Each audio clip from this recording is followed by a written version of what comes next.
Welcome to GCSE LitVerse. Today, we're answering a question that may appear in the GCSE Literature exam. Compare how poets present ideas about the power of identity in the Émigrée and one other poem of your choice. We'll model the comparisons you need to make, switching between the speaker from Checking Out Me History and my poem, The Émigrée. They can redraw maps, rename streets, rewrite textbooks, but identity does not disappear so easily. It survives in memory, in language, in resistance. Two voices, two struggles, one question. Who has the power to define who we are? Let's begin.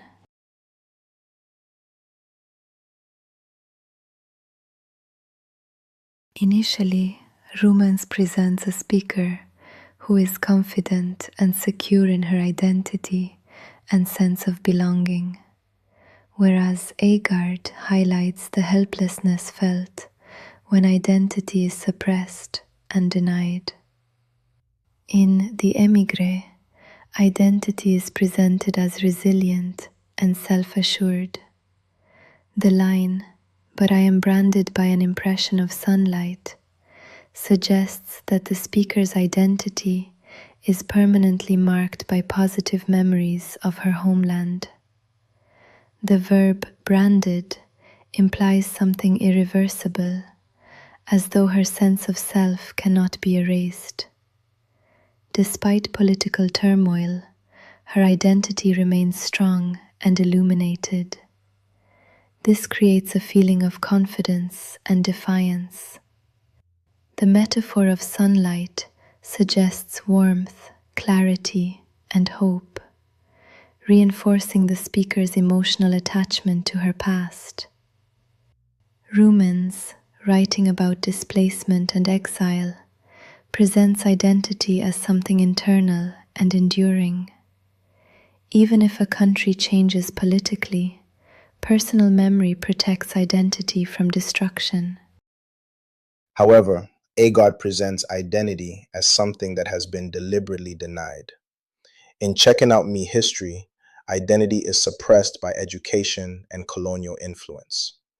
The line, "Bandage up me eye with me own history, blind me to me own identity," suggests that the speaker has been intentionally prevented from seeing his cultural heritage. Unlike Rumens' speaker, whose identity feels secure, Agard's speaker begins from a position of imposed ignorance. This creates frustration and injustice. The imagery of blindness suggests restriction and control, making the reader feel the unfairness of cultural erasure. Agard critiques the British education system for prioritizing Eurocentric history. His purpose is to expose how identity can be shaped or distorted by those in power.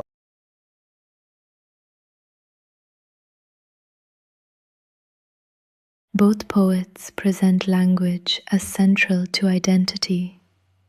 However, Rumens presents language as something carried and preserved, whereas Agard presents language as something reclaimed and reshaped.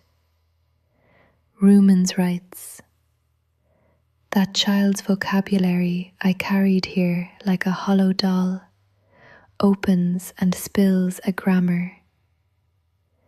This suggests that language is something the speaker has transported across borders.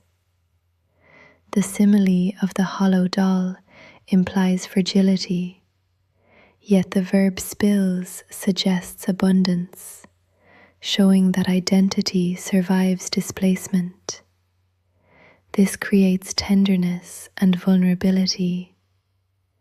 The reader senses how identity can feel delicate, yet still powerful when expressed.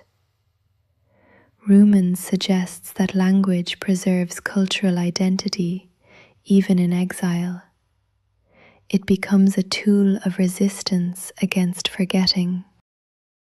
In a slightly different vein, Agard exposes how language and education can control identity when he claims how, "Dem tell me about the man who discovered the balloon and the cow who jumped over the moon, but dem never tell me about Nanny the maroon."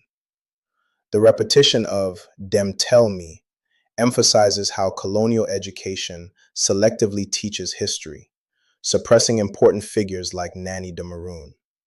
This creates frustration and injustice as the reader realizes how identity has been deliberately restricted. Agard critiques the British curriculum for prioritizing trivial European knowledge while ignoring Black historical figures.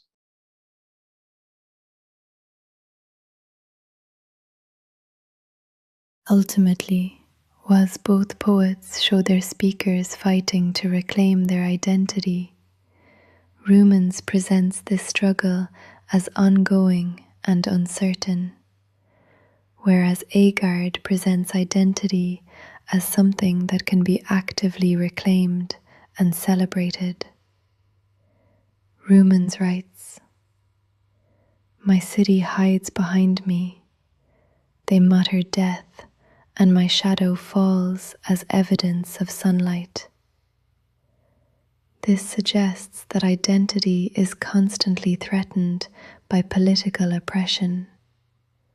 The phrase "mutter death" creates menace, while shadow implies that even the speaker's identity is under suspicion. This creates tension and unease. Although sunlight remains, it is overshadowed by danger, suggesting that identity must be continually defended. Rumens reflects the experience of exile and authoritarian regimes, where personal memory can conflict with political reality. Identity becomes something fragile, yet fiercely guarded. Rather than guarding identity, Agard focuses on creating his own version of it as an adult. However, it is clear that this path will also not be easy. Much like Rumens' speaker fighting for their identity, Agard's speaker, I, will have to work hard for mine, especially when I declare, "But now I checking out me own history, I carving out me identity." This moment shows the speaker reclaiming control over his identity. The verb carving suggests deliberate effort and determination, implying identity must be actively constructed rather than passively accepted. This creates a sense of empowerment and independence. Agard, writing in a post-colonial context, presents identity as something that can be reclaimed through knowledge, resistance, and cultural pride. If you want a grade 9, don't just analyze quotes.